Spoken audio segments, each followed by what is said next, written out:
বন্ধুরা, কি হতে পারে যদি তুমি পৃথিবীর এক প্রান্ত থেকে অপর প্রান্তে গর্ত খুঁড়ে ফেলতে পারো?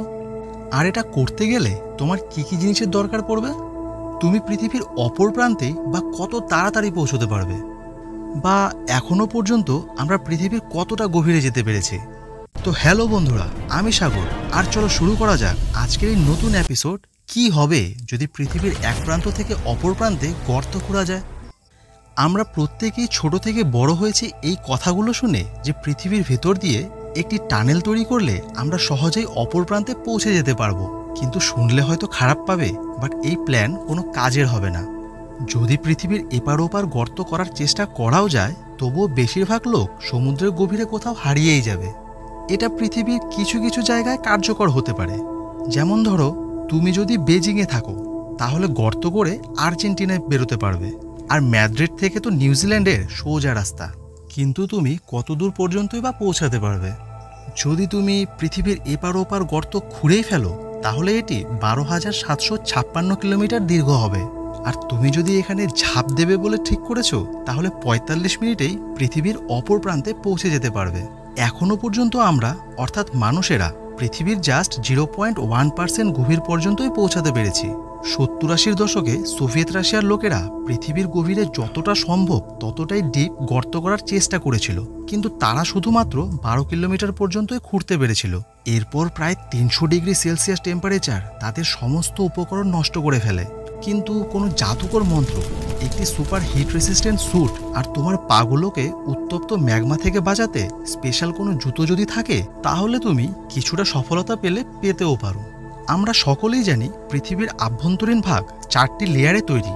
এর সবথেকে বাইরের লেয়ারকে ক্রাস্ট বলে। এটি প্রায় 30 মাইল পর্যন্ত গভীর হয় আর প্রতি 0.6 মাইল গভীরতার সাথে 25 ডিগ্রি সেলসিয়াস তাপমাত্রা বৃদ্ধি পায়। তো একজন সাধারণ মানুষের 1 মাইল গভীরে যাবার পরে হাইপারথার্মিয়া হওয়া শুরু হয়ে যাবে। কিন্তু যেহেতু তোমার কাছে সমস্ত প্রোটেকশনই রয়েছে, তাই তুমি মেন্টেল পর্যন্ত গর্ত করতে পারবে। এই লেয়ারে খোদাই করা কিছুটা চ্যালেঞ্জিং হতে চলেছে, কারণ এটি আমাদের গ্রহের প্রায় 80% ভলিউম। আর এটি পুরোপুরিভাবে গরম গলানো পাথরের তৈরি।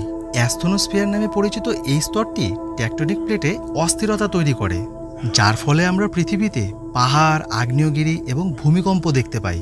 হাজার হাজার মাইলে ছড়িয়ে থাকা এই স্তরে খোদাই করা কিছুটা কঠিন হতে চলেছে। তার সাথে আবার তোমাকে হেলতে দুলতে থাকা মহাদ্বীপের থেকেও বাঁচতে হবে।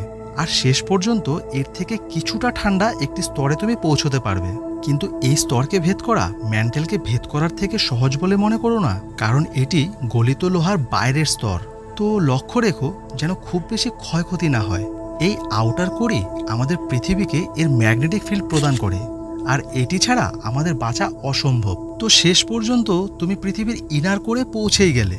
বাট বিশ্বাস করো, পৃথিবীর ইনার কোরে খোদাই করা কোনো সহজ কাজ হবে না। ইনার কোর মজবুত লোহা এবং গিলেটের একটি বড় বলের মতো। এখানে খোদাই করতে গেলে তোমাকে মানুষের ক্ষমতার থেকেও অনেক দ্রুত কাজ করতে হবে। কিন্তু এখানে চ্যালেঞ্জ এটা নয়, বরং এখানে চ্যালেঞ্জিং হবে ওখানে ভেসে ভেসে তোমাকে কাজ করতে হবে।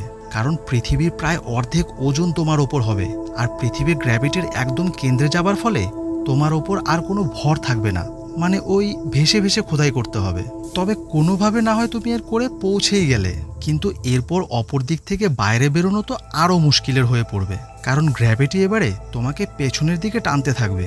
তো এখানেই শেষ করা যাক আজকের এই যাত্রা। আর দয়া করে কেউ বাড়িতে ট্রাই করতে যেও না। তো ভিডিও ভালো লাগলে লাইক, কমেন্ট, শেয়ার অবশ্যই করবে। আর এরকমই আরও মজাদার ভিডিও পেতে চ্যানেলটিকে সাবস্ক্রাইব করে রাখতে পারো।